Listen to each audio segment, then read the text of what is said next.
ये बहुत पुराने वक्तों की बात है। मिस्र पर एक बादशाह इस्माइल पाशा की हुकूमत थी।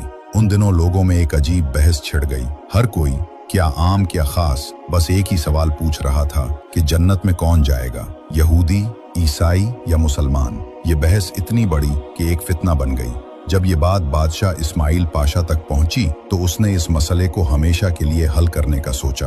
बादशाह ने एक बड़ी महफिल सजाई और तीनों मजहबों के सबसे बड़े आलिमों को अपने दरबार में बुलाया। मुसलमानों की तरफ से उस वक्त के बहुत बड़े आलिम इमाम मोहम्मद अब्दा को बुलाया गया, ईसाइयों के सबसे बड़े पादरी को बुलाया गया और यहूदियों के सबसे बड़े रब्बी को भी बुलाया गया। जब सब जमा हो गए तो बादशाह ने भरे दरबार में सबके सामने यही सवाल रखा, आप सब अपने अपने मजहब के बड़े आलिम हैं, आज आप ये फैसला करें कि जन्नत में कौन जाएगा, यहूदी, ईसाई या मुसलमान।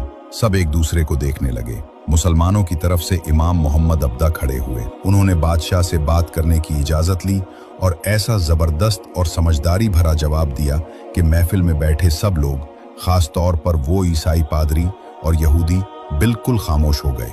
उनके पास इमाम साहब की बात का कोई जवाब नहीं था। वो दोनों आलिम चुपचाप उठे और महफिल से चले गए।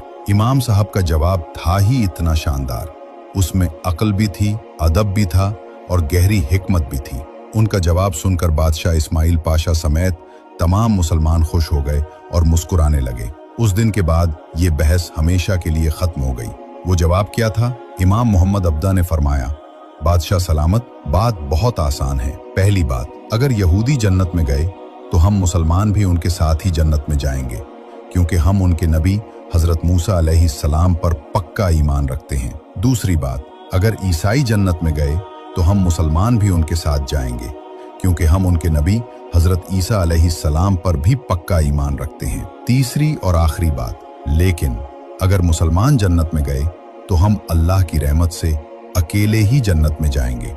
हमारे साथ ना कोई यहूदी आएगा और ना कोई ईसाई, क्योंकि वो हमारे आखिरी नबी हजरत मोहम्मद सल्लल्लाहु अलैहि वसल्लम को नहीं मानते और उन पर ईमान